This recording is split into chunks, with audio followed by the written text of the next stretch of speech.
welcome to the show, everybody. Oh, let's give it up. Look at that.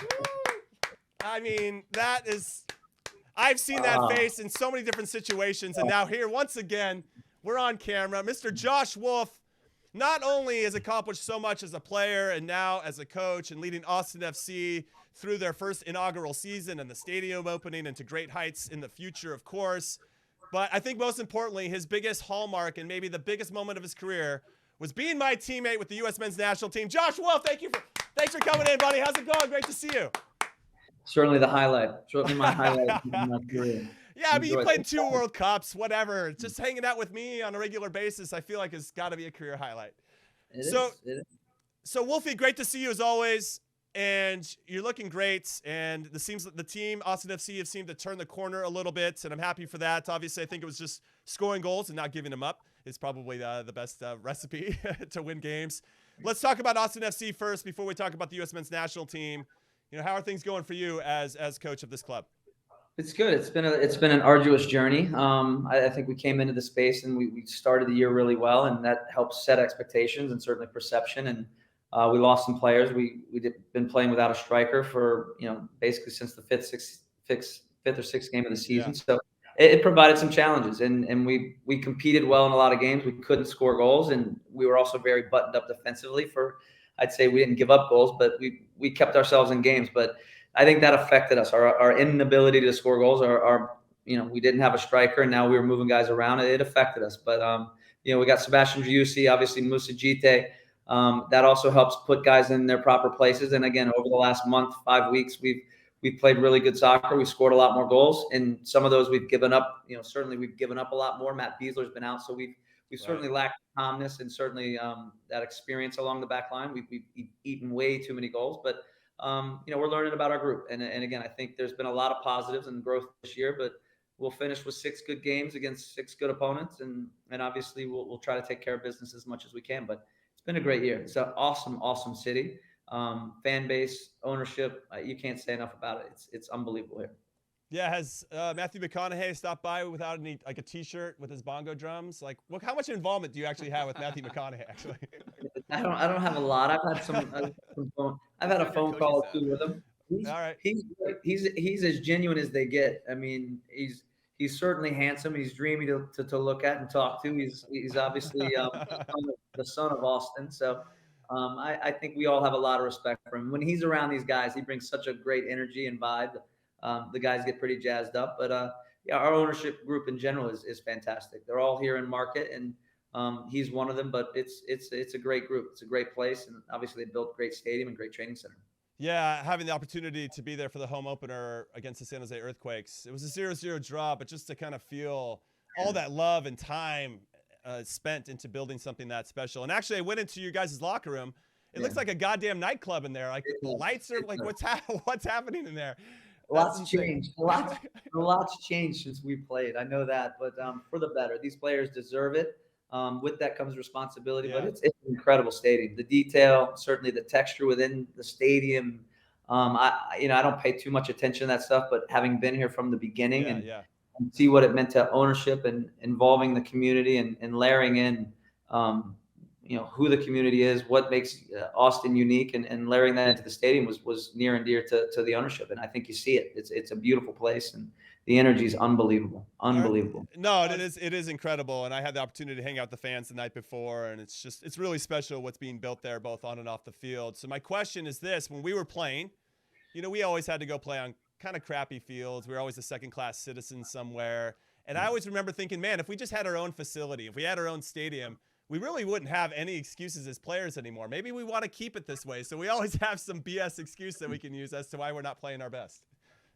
Yeah, no, when we get into this training center, there are no excuses. You're exactly right. But it's our responsibility as coaches, and obviously the players as well, to show up, for us to teach, to guide, and obviously produce a quality and a way of playing. And, it's easy to stand back and say, man, these guys are spoiled. Look at everything they got. But it's where the sport is. It's what professional soccer is. It's what we've all talked about and dreamt about, and now it's being delivered. And every ownership group presents themselves in their own way. And again, this ownership group has been first class, and treating the players with a high level, and Mm-hmm. is part of that. But in turn, you as players and we as staff feel a responsibility to elevate this club, and that's on the field and off the field. And it comes with its challenges. There's no doubt about it. But it's nice to be a professional soccer player these days in MLS. That's for sure. Yeah. Now, there's one thing I wanted to ask you, because I know you're a fan of the game. So when we see other managers and, they lose a couple games and now there's planes flying around the stadium that say Wenger outs, or, just how hot and cold fans can get based on performances. It must be surreal for you in some capacity going, man, I'm actually that guy now. When everything's going great, I'm like the mayor of this city. And when they're not, I can't make eye contact with anybody because nobody wants to look me in the face. How does it feel to kind of now be in that pressure cooker? Because, I might one day maybe be a head coach. It's possible. I don't know. I'd have fun with the press conferences. I know that. Yeah, no, it's part of it. I think you got to take the good with the bad. And as a player, I tried to stay in kind of like in an even place, not too high and not too low. And obviously we had some good highs. We've had some lows. But our expectations had to be very clear from the beginning of the year. Of course, we want to be a playoff team. That's every team's first objective, I think. And then for us, it's creating an identity, a style of play, and obviously fulfilling that. And there's been some bumps along the way, and some of that, not to our, to us with the injuries, it was difficult. Not having players that could play certain positions was a problem. But we learn from that. We get better. But of course, there's fire Wolff and get rid of Wolff out there. That's kind of the deal. But it also I can't confirm or deny if I'm leading the charge on that. I'm just it provides certainly you are aware of what you're doing now as a coach, and before I became a coach, you could see this space, and it's a much more viable sport, much more visible sport today. Thus comes this notoriety, thus comes this pressure, and I'm understanding of that. And my goal and my job is to continue to teach, to help this team perform. I know it's a results oriented business. This first year was always going to be difficult, and I know the leash will be short next year. And it's about getting things as right as we can this year, and being in a place next year, bringing in some additions, but also solidifying the way that we play and being more successful on the field. But it's part of the deal. You don't hide it. You don't hide from it. You run. For me, you run right towards it, and that's the way I look at it. That's why we love you, Josh Wolff, and that's why we're always going to be friends for a very long time. All right, let's transition now, because there's a photo up. I don't know if you can see it or not, but it's of me, you, and Greg Berhalter ahead of the Germany game back in 2006, ahead of the World Cup. And we don't really have to talk about that game. We just really have to talk about Greg Berhalter having a whole set of hair. Like, his hair is tremendous in this. And you look basically the same, and I kind of look the same. Right. But Greg Berhalter definitely does not look the same. It comes with the territory. You age, you gain some things, you lose some things. So it's hopefully you don't lose too many things. That's the deal. But I'm really obviously proud and pleased to have worked with Greg and again the national team. I think where it's been at and where it's going is certainly in a good place. And a lot of that has to do with what MLS and our youth developments look like. I mean, we got so many young, talented players. Has really changed the landscape, and certainly the ability of what Greg can now bring into each camp. I think it's fantastic, and that's a lot of that's had to do with MLS academies. It's had to do with just development in our country, and obviously some of our players getting abroad at a younger age. But I look at qualifying. You know how it is. It's challenging. It's a grind. Right. You're going to get beat up. You're going to take your lumps, but the response to the group in Honduras was awesome. And again, it always hinges on results. It really does. But now you have a 3 set of games here, and again, you can continue to solidify who you are and what you're about. And that's how I look forward to these next 3 games. Now, I just want to throw out there that we have the type of depth where Jordan Pifuk, who just scored against Manchester United in the Champions League, doesn't even make this camp. That's we're talking about crazy depth if we can leave off somebody who's scoring against a big club like that in the European competition, which is awesome, and it speaks to what you were mentioning. Now, talk to me about this game.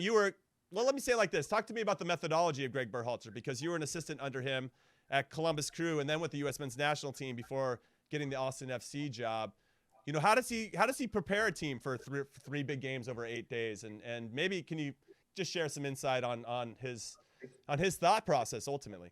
Yeah, I think he looks at it as how can I get the best group out there for each one of these games to get the results that's needed. Obviously, at home, you want to win those games. On the road, you want to be in position to take points from the opponent, but also be in position to win.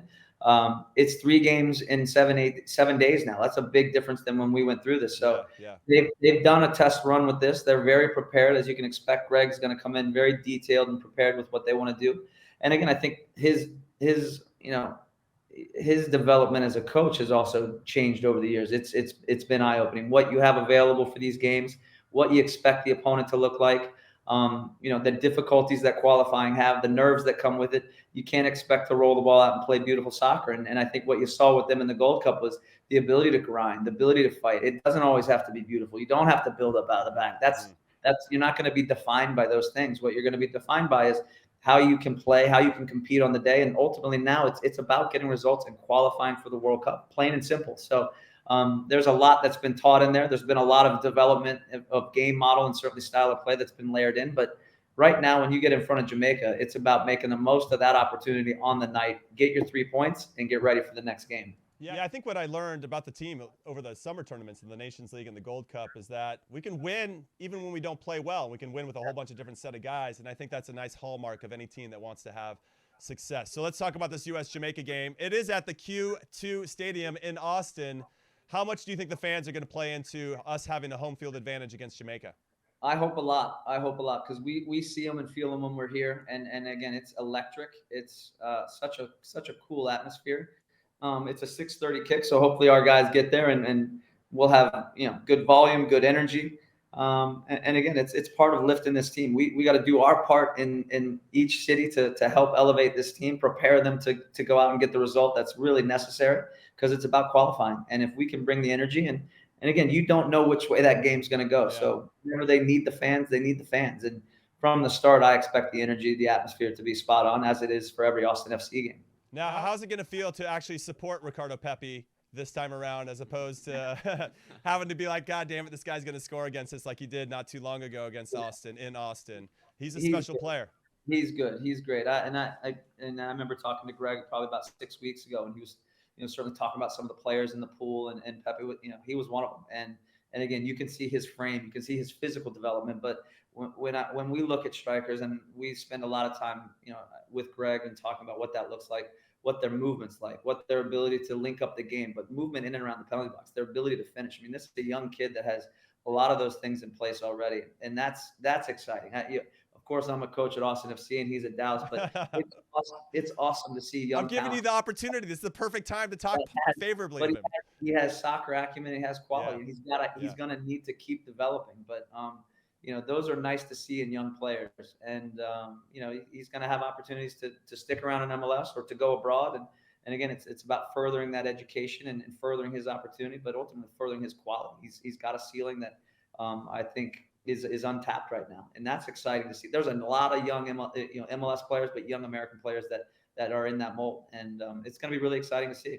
Yeah, it's a nice problem to have, to actually be so deep in every single position on the field. Now, before I let you go, and I appreciate your time, I do want to ask you, because I have a lot of Euro snobs that follow. I'd say that with all due respect, but they're like, oh, the European, everything's better in Europe, blah, blah, blah. And what I want to talk about is how hard it is to qualify in Concacaf, and that even though Jamaica might not have Mikel Antonio and Leon Bailey, a couple of their top players, it's still not going to be a walk in the park. So maybe you can describe, since you've been through the World Cup qualifying process as a player, what it is like to play in these types of games, even at home.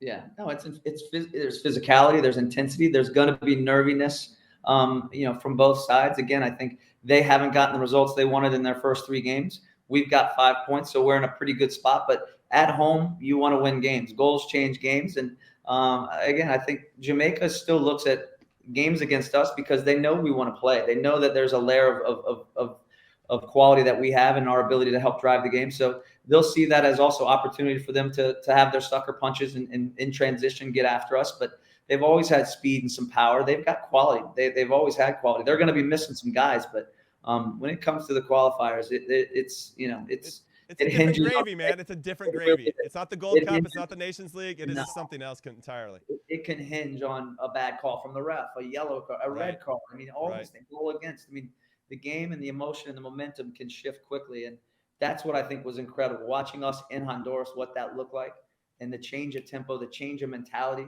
That's what I'm looking forward to, is seeing what level of focus and aggression we come out in this game, because you come out and put up a good performance and get this thing moved. This confidence of this group can move in a real quick way. So exciting, but it's going to be challenging. Not easy. Never going to be easy.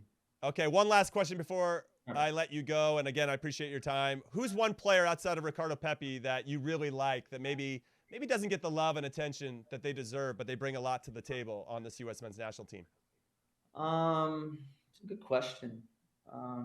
Again, guys like I know you're always thinking strikers. I don't know how you feel about Matthew Hoppe. He's got a little Clint Dempsey, angry, chip on his shoulder vibes, or maybe it's Miles Robinson. I don't know. I think those are good ones. Again, Miles has come in and quickly established himself as a future center back for this team based on speed, athleticism, but also his development individually. And it also gives you the ability to play certain ways at home and on the road. Paul Arriola, again, these guys that when it comes to playing and competing, what you're going to get. I mean, as a coach, that's what you like to have. You put a player out there, you're pretty sure what the level of consistency is, the level of impact that player is going to have. So, again, Hoppe's a young kid that's got a ton of potential. And there's, like you said, there's a little bit of that chip, that bravado that you want to see in your group. You want to see that little bit of arrogance. We always talk about, you want a little bit of arrogance. So guys show up. It's not to put it out there and then all of a sudden you duck from the criticism or you duck from the responsibility. Those guys like Clint Dempsey, Clint Mathis, guys, they put themselves out there, but they also went and backed it up. And that's not a bad thing to have that arrogance and that bravado. So, I think we have a bit of swagger in our group, a bit of, certainly a bit of youthful eagerness, which is nice to have.